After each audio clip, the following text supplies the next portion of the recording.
Hello students, this is our third lecture video of Introduction of Tally ERP9. और on this video we have discussed about groups.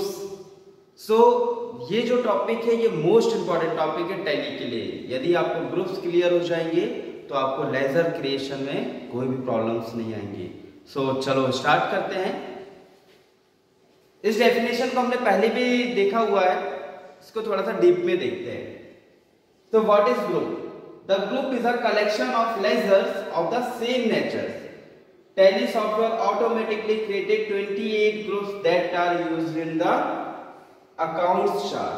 Account chart में जो use होते हैं groups, जैसा मैंने last video में आप लोगों को बताया था कि कितने ग्रुप्स यूज होते हैं, 28 ग्रुप्स यूज होते हैं. इन 28 ग्रुप्स को टू टाइप्स में डिवाइड कर दिया जाता है. First is primary groups and second is सब ग्रुप. ये भी हमने लास्ट क्लास में डिस्कस किया हुआ था. प्राइमरी ग्रुप्स होते हैं 15 एंड सब ग्रुप्स होते हैं 13. चलिए अब इसको हम डिटेल्स में आज देखेंगे कि प्राइमरी ग्रुप्स क्या होते हैं, what is primary groups, what is sub groups और what is the types of primary groups and what is the types of sub groups. Now first we see primary groups. So primary groups, this group is a main group. Primary group basically main group होता है. इसमें basically 15 groups होते हैं. Primary group में 15 groups होते हैं, जिसको हमने लास्ट क्लास में डिस्कस किया हुआ था. लास्ट क्लास में हमने डिस्कस किया था. इन 15 ग्रुप्स में से 6 ग्रुप्स जो होते हैं profit and loss side create किया जाता है. 1 2 3 4 5 एंड 6. स्टार्टिंग की जो 6 ग्रुप्स होते हैं इसको profit and loss side define किया जाता है. लास्ट रिमेनिंग 9 होते हैं जो वो बैलेंस साइड शो होते हैं. ओके, 6 जो है वो profit and loss side show होते हैं and second is balance sheet side show होते हैं. Okay, so first of all देख लेते हैं ब्रांच एंड इसके डेफिनेशंस देख लेते हैं. The first is branch and division. All of your branches of company, जितनी भी ब्रांचेस हैं हमारी कंपनी की, और branches of the branch under branch and division, जितने भी ब्रांचेस होंगी हमारी कंपनी की वो पूरी ब्रांचेस इसमें जाएंगी, ब्रांच एंड डिविजन्स में जाएंगी. Just like Jabalpur branch, Katni branch and Chhindwara branch है, सो मेनी थिंग्स और सो मेनी. ओके, जितनी भी ब्रांचेस हम बनाएंगे, जितनी भी ब्रांचेस हम कंपनी की क्रिएट करेंगे वो पूरी कंपनी के जितने भी ब्रांचेस होंगे किसमें चले जाएंगी, ब्रांच एंड डिवीजन में चले जाएंगे. Now next we see capital account. Or capital is the amount invested for starting a business by a person. Capital क्या होता है कि जब हम बिजनेस स्टार्ट करते हैं तो उसमें जो स्टार्टिंग के टाइम में कोई भी पर्सन इन्वेस्ट करता है, पैसा लगाता है, it is called capital account. So इसके एग्जांपल्स मतलब कौन कौन से लेजर्स कैपिटल अकाउंट्स में जाएंगे. सो share capital, partner capital accounts, proprietor accounts, drawing and life insurance. ये जितने भी लेजर्स होंगे, ये सब किसके अंडर में जाएंगे, कैपिटल अकाउंट के अंडर में जाएंगे. Now next we see loan and liabilities. Any party from whom we take loan, किसी भी पार्टी से यदि हमने लोन लिया है, तो उसको हम किसमें डिफाइन करेंगे, लोन एंड लायबिलिटीज में डिफाइन करेंगे. सो just like example, debenture, loan from bank, loan from friends and loan from outside party. हम किसी से भी लोन ले सकते हैं. तो जितने भी लोन यदि हम ले रहे हैं, जितने भी लोन्स हम यदि रिसीव कर रहे हैं, ले रहे हैं, तो वो उसकी एंट्री हम किस में करेंगे, लोन एंड लायबिलिटीज में करेंगे. ओके, याद रखिए थोड़ा सा थ्योरेटिकल पार्ट है लेकिन मोस्ट इंपॉर्टेंट पार्ट है, तो आप लोगों को इसको पढ़ना जरूरी है. तो चलिए नेक्स्ट देख लेते हैं हम. Next is suspense account. Any payment और receive from party whose name not known. यदि हमको किसी भी पार्टी का नाम या फिर किसी बिल का नाम या किसी बिल के बारे में डिटेल्स हमें पता नहीं चल रही है, तो हम उसको क्या कर सकते हैं, सस्पेंस अकाउंट में डाल सकते हैं, उसकी एंट्रीज हम सस्पेंस अकाउंट में कर सकते हैं। Now next we see current liabilities. अब करंट लायबिलिटीज जितनी भी हमारे फाइनेंशियल ईयर में लायबिलिटीज होती हैं, हमारे फाइनेंशियल ईयर में जितनी भी लायबिलिटीज होंगी, it is called current liabilities. Just like a bill drawn, bill payable, GST, SGST, IGST, payables, मतलब जितनी भी पेमेंट करने वाली चीजें हैं, जितनी भी पेमेंट करने वाली चीजें जो हमारे करंट फाइनेंशियल ईयर में यूज हो रही है, जितने भी लोगों को हमको पेमेंट्स करनी है जो करंट फाइनेंशियल ईयर में है, तो उसको हम क्या बोलेंगे, करंट लायबिलिटीज बोल देते हैं। Now next we see current assets. Assets of the financial year, current year में, करंट फाइनेंशियल ईयर में जितने भी एसेट्स होंगे, इट इज सब current assets. Just like prepaid maintenance expense. Prepaid maintenance expense, यदि हम कहीं पर मेंटेनेंस कर रहे हैं और उसको हमने एडवांस पेमेंट कर दिया, तो it is a current assets. Prepaid expense, prepaid rent, हमने एक साथ पूरा रेंट पे कर दिया फाइनेंशियल ईयर का, तो it is a prepaid rent. Bill receivable, जितने भी बिल्स हमारे पास आने हैं, क्योंकि हम क्रेडिट में बिजनेस करते हैं, तो बिल्स की पेमेंट क्या होती है, हमारे पास रिसीव्ड होती है। तो फाइनेंशियल ईयर में जितने भी बिल्स हमारे पास आएंगे, it is called current assets. Mutual fund, it is also current assets. ठीक, तो जितने भी लेजर्स होंगे इससे रिलेटेड, वो किस में चले जाएंगे, करंट एसेट्स में चलेंगे। Now next we see fixed assets. All fixed assets on which depreciation charges, जिसमें भी depreciation charges लगता है, जिस भी things में depreciation charges लगेगा, it is called fixed assets. Okay, just like furniture, machine, plants and machinery, mobiles, computer. अब depreciation क्या होता है? Depreciation it means कि जो भी हमारे प्रोडक्ट्स हैं, मतलब कि जो भी हमारे एसेट्स है, उसमें ईयर वाइज ईयर उसकी वैल्यू क्या होते जाती है, कम होते जाती है, परसेंटेज के अकॉर्डिंग वो जो कम होते जाएगी value, it is called depreciation. So all fixed assets on which depreciation charge, जिसमें भी एसेट्स में डेप्रिसिएशन चार्ज लगेगा, it is a fixed assets. Okay, just like furniture, machinery. आप यदि किसी भी मशीन को, कंप्यूटर्स को, मोबाइल्स को जब आप रीसेल करते हैं तो उसका प्राइस क्या हो जाता है, कम हो जाता है, इसी को हम क्या बोलते हैं, डेप्रिसिएशन बोलते हैं। Okay, now next we see investment, the act of putting money in a bank, business and properties. यदि हम कहीं पर भी अपना मनी को इन्वेस्ट लगा रहे हैं, पुट कर रहे हैं, बिजनेस में लगा रहे हैं, बैंक में लगा रहे हैं, प्रॉपर्टीज के लिए लगा रहे हैं, तो it is a called investment. Now next we see sales account. Sales, just like हम जो भी सामान अपने प्रोडक्ट्स को किसी कस्टमर को दे रहे हैं, it is called sales. So exports, sales local, sales to customer, sales on branch and sales return. इतने ये जो लेजर्स हैं, ये सभी लेजर्स किसमें आते हैं, सेल्स अकाउंट में आते हैं। Now next we see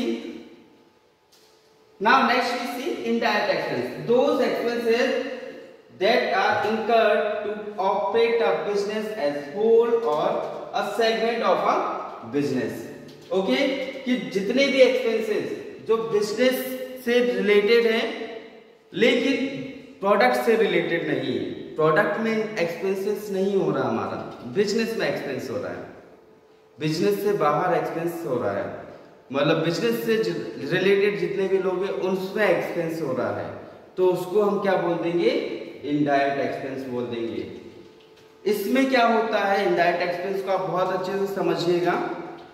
basically indirect expense का यूज कैसे किया जाता है, जैसे हमने कोई पार्टी ऑर्गेनाइज की, तो उसका जितना भी एक्सपेंस होगा, it is called indirect expense. हमने एडवर्टाइजमेंट किया अपने प्रोडक्ट्स का, तो it is also called indirect expense. हमने सैलरी पे किया, it is also called indirect expenses. Rent पे किया, इसको भी हम क्या बोल देते हैं, इनडायरेक्ट एक्सपेंसेस बोल देते हैं। बैड डेब्ट्स, जितने भी हमारे बैड डेब्ट्स होंगे इसको भी हम क्या बोलेंगे, इनडायरेक्ट एक्सपेंस बोलेंगे। राउंड ऑफ वैल्यूज यदि हमने यूज किया है तो राउंड ऑफ विच क्या हो जाएगा, इनडायरेक्ट एक्सपेंस हो जाएगा। डिस्काउंट यदि हमने किसी को दिया है, डिस्काउंट अलाउ किया है, तो it is also called indirect expense. It means business के जितने भी प्रोडक्ट्स हैं, बिजनेस के जितने भी प्रोडक्ट्स हैं उसको छोड़कर उसमें एक्सपेंस नहीं हो रहा है। बिजनेस के जितने भी प्रोडक्ट्स हैं उसको छोड़कर उसके अलावा जितना भी एक्सपेंस हो रहा है, it is called indirect expense. Now next we see direct expenses. All expenses which appear in trading account except purchase. जितना भी ट्रेडिंग अकाउंट में अपीयर होंगे expenses, it is called direct expense. And another way हम ये बोल सकते हैं कि जितना भी एक्सपेंस हमारे प्रोडक्ट्स में लग रहा है, प्रोडक्ट के लिए मान के चले, जैसे मेरा बिजनेस है इस रिमोट का, ओके, इस रिमोट को बनाने के लिए मुझे क्या क्या लगेगा, सेल लगेगा, ये प्लास्टिक लगेगा। तो जितना भी रॉ मटेरियल मैं परचेस कर रहा हूँ, it is called raw material को परचेस करने में जो एक्सपेंस लगेगा इसको हम क्या बोल देंगे, डायरेक्ट एक्सपेंस बोल देंगे।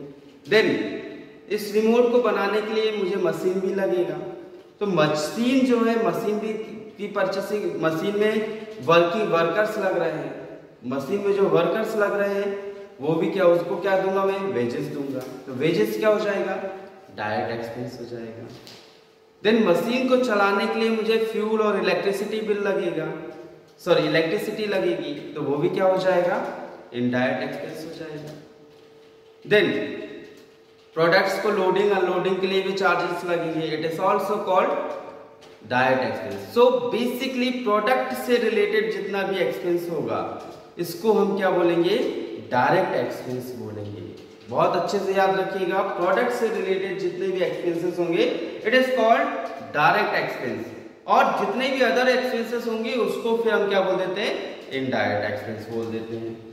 सो एग्जांपल क्या है, जैसे लेबर है, पावर है, कैरेज है, वेजेस है, इंपोर्ट ड्यूटी है, coals, gas and water of factory है, वेजेस ऑन प्रोडक्शन है, इलेक्ट्रिसिटी एक्सपेंसेस है जो फैक्ट्री में यूज हो रही है, it is called direct expense. Now next we see miscellaneous expenses. Miscellaneous expenses is a general ledger account. They may contain a large number of minor transactions. जितने भी minor transactions होते हैं, छोटे छोटे जितने भी हमारे ट्रांजेक्शंस होंगे उसको हम किसको मैनेज करते हैं, मिसलेनियस एक्सपेंसेस में मैनेज करते हैं। ओके, बहुत स्मॉल एक्सपेंसेस जितने भी रहेंगे। चलिए नेक्स्ट देख लेते हैं। So next is purchase account. All types of purchase account, जितने भी परचेस अकाउंट होंगे उसको हम किस में इंटर करेंगे, परचेस अकाउंट में इंटर करेंगे। Now next we see direct income. Any income from main service, जो हमारी मेन सर्विस है उससे रिलेटेड यदि हमको इनकम हो रही है तो it is called direct income. It means जैसे मैंने आपको बताया था कि मेरा बिजनेस किस चीज का है, जैसे रिमोट बनाने का बिजनेस है, तो रिमोट को जब मैं सेल आउट करूंगा तो रिमोट से जितना भी बिजनेस होगा it is called direct business. मैं अपने प्रोडक्ट को सेल कर रहा हूं तो सेल करने से जो बिजनेस मुझे मिलेगा इसको हम क्या बोल देंगे, डायरेक्ट एक्सपेंस बोल देंगे। सो डायरेक्ट एक्सपेंसेस क्या क्या हो सकते हैं, मेंटेनेंस सर्विस हो सकती है, कंसल्टेंसी चार्जेस हो सकते हैं, डिलीवरी चार्जेस हो सकते हैं, प्रोडक्ट को सेल करने से चार्जेस हो सकते हैं। ओके, तो जितनी भी हमारी मेन सर्विसेज है उससे हमें जो भी इनकम मिल रही है it is called direct income. Now next we see indirect income. Any income from other side. अब उसके अलावा प्रोडक्ट्स के अलावा हमको और दूसरी साइड से बिजनेस इनकम हो रही है।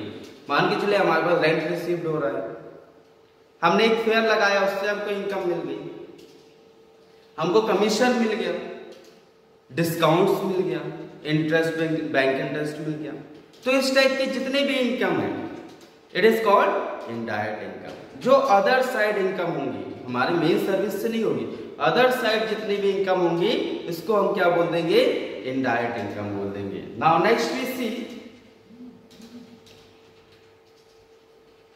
सब groups. So this group are part of primary group. ये क्या है, बेसिकली पार्ट होता है प्राइमरी ग्रुप का। It can be divided into 13 groups. इसको हम क्या करते हैं, 13 ग्रुप्स में डिवाइड कर देते हैं।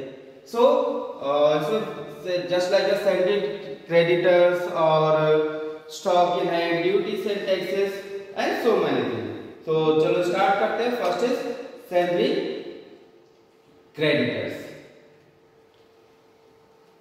Any party whom goods purchase, जिससे हम गुड्स परचेज कर रहे हैं, बहुत अच्छे से याद रखिएगा, बहुत इंपॉर्टेंट होता है सैंडरी डेटर्स एंड क्रेडिटर्स। इसका ही सबसे ज्यादा यूज किया जाएगा हमारे बिजनेस में। तो which party we have purchased goods, जिससे हम गुड्स को परचेज करते हैं। सप्लायर्स जैसे होते हैं हमारे, सप्लायर्स हम क्या करते हैं, गुड्स परचेसिंग कर रहे हैं। तो गुड्स परचेसिंग जिससे भी हम करेंगे वो क्या हो जाएंगे, उसकी एंट्री हम किस में करेंगे, सैंडरी क्रेडिटर्स में करेंगे। ओके, जितने भी सप्लायर्स होंगे, सप्लायर इट मींस जिससे हम प्रोडक्ट को परचेस कर रहे हैं। Now next we see sundry debtors. Any party whom goods sales, जिसको भी हम गुड्स सेल करेंगे, जितने भी हमारे कस्टमर्स होंगे, कंज्यूमर्स होंगे, उसको हम क्या करेंगे, गुड्स सेल करेंगे। तो गुड्स को जिसको भी हम सेल करेंगे it is called sundry debtors. Now next we see duties and taxes. All types of taxes, जितने भी टैक्सेस होंगे उसकी एंट्री हम किस में करते हैं, ड्यूटीज एंड टैक्सेस में करते हैं। Just like GST, excise duty payable, TDS payable, जितना भी टैक्स हम पे कर रहे हैं, जितना भी टैक्स हम पे कर रहे हैं उसकी एंट्री हम किस में करेंगे, ड्यूटी से टैक्सेस में करेंगे। Now next we see unsecured loans. Loan take from whom no security given. यदि आपने लोन लिया है और कोई भी सिक्योरिटी नहीं दी तो it is called unsecured loans. Just like loan from friends and relatives, दोस्त को दिए और भूल गए, दोस्त से लिए और भूल गए, है ना, इसको हम क्या बोल देते हैं, अनसिक्योर्ड लोन्स बोल देते हैं। चलो next we see secured loans. Loans take from whom security given. यदि हमने लोन लिया है और सिक्योरिटी देकर लिया है तो उसको हम क्या बोल देंगे, सिक्योर्ड लोन्स बोल देंगे। एग्जाम्पल देख लेते हैं। जैसे आपने बैंक से लोन लिया या फिर और दूसरे लोन्स लिए जहां पर आपने सिक्योरिटी दी हुई है, उसको हम क्या बोल देते हैं, सिक्योर्ड लोन बोल देते हैं। नाउ नेक्स्ट वी से deposits. All types of deposits like security deposit, electricity deposit, rent deposit. यदि हम कहीं पर किसी से फ्रेंचाइजी लेते हैं, किसी प्रोडक्ट की फ्रेंचाइजी लेते हैं, तो उस प्रोडक्ट की फ्रेंचाइजी लेने पर हमको वो सिक्योरिटी डिपॉजिट करनी रहती है। It is called security deposit. Now next we see electricity deposit. जब आप इलेक्ट्रिसिटी मीटर्स लगवाते हैं तो आपको वहां पर भी स्टार्टिंग में सिक्योरिटी डिपॉजिट करनी पड़ती है। Then second is rent deposit. Rent, जब रेंट से आप कहीं पर भी अपना बिजनेस स्टार्ट करने के लिए प्लेस लेते हैं तो वहां पर भी आपको सिक्योरिटी डिपॉजिट करनी पड़ती है। It is called rent deposit. तो जितने भी लेजर्स होंगे, rent deposit, electricity deposit related, उसकी एंट्रीज हम किस में करेंगे, डिपॉजिट्स में करेंगे। Now next we C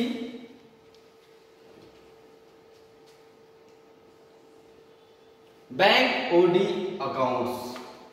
overdraft limits जितनी भी होती है हमारी बैंक से की, ओवरड्राफ्ट लिमिट्स जो है उसकी एंट्रीज हम जिसमें करेंगे वो किसमें करना है हमको, बैंक ओडी अकाउंट्स में। इन सब के बारे में हम डिटेल्स में जब आगे की क्लासेस में इसको और डिटेल्स में पढ़ेंगे कि बैंक ओडी अकाउंट्स क्या होता है, बैंक ओसीसी अकाउंट क्या होता है, बहुत सारे अकाउंट्स हैं। Okay, now next we see provisions. All provisions except provisions for bad debts. जितने भी प्रोविजंस होंगे उसकी एंट्रीज हम किसमें करेंगे, प्रोविजंस में करेंगे। अब प्रोविजंस बेसिकली होता क्या है? प्रोविजंस इट मींस कि ऐसे अकाउंट्स जिसमें हम लाइफ टाइम हम क्या करते हैं, जो हमारा इन्वेस्टर होता है उसको हमको पे करना पड़ता है, it is called provision. Bank account, all types of bank related accounts, example SBI, UBI and BOI।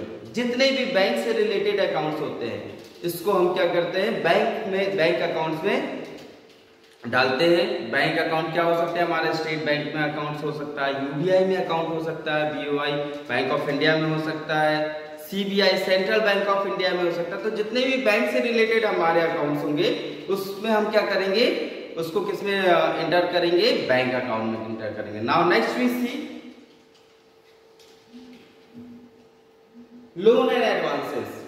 Any party to who take loan, given loan, we give loan. जिसको भी हम लोन्स देंगे, किसी भी पार्टी को यदि हम लोन दे रहे हैं तो उसको एंट्रीज किसमें करेंगे, लोन एंड एडवांसेस में एंट्री करेंगे। जस्ट लाइक यदि हमने किसी एम्प्लॉय को लोन दिया हुआ है, एडवांस दिया है, तो उसकी एंट्री किसमें करेंगे, लोन एंड एडवांस में करेंगे। किसी सप्लायर को एडवांस दिया है तो उसकी एंट्री भी हम किसमें करेंगे, लोन एंड एडवांसेस में करेंगे। तो it is a very important most और जो भी बोल रहे हैं है ना, सबसे ज्यादा इंपॉर्टेंट पार्ट है ये टैली का। यदि आपने इसको पढ़ लिया तो आपको टैली का बेसिक जो है वो क्लियर हो जाएगा, क्योंकि सबसे इंपॉर्टेंट पार्ट होता है जिससे आपको लेजर्स क्रिएट होना है। लेजर्स इसी के बेस पर क्रिएट होंगे। तो थोड़ा सा थ्योरेटिकल पार्ट है लेकिन इंपॉर्टेंट भी है। तो इसको आप अच्छे से एक बार देखिए, 2 बार देखिए इस वीडियो को, और नहीं समझ में आता है तो मुझे कमेंट करिए, मैं उसको फिर से अगेन समझाने के लिए एक वीडियो और बना दूँ। Okay, thank you.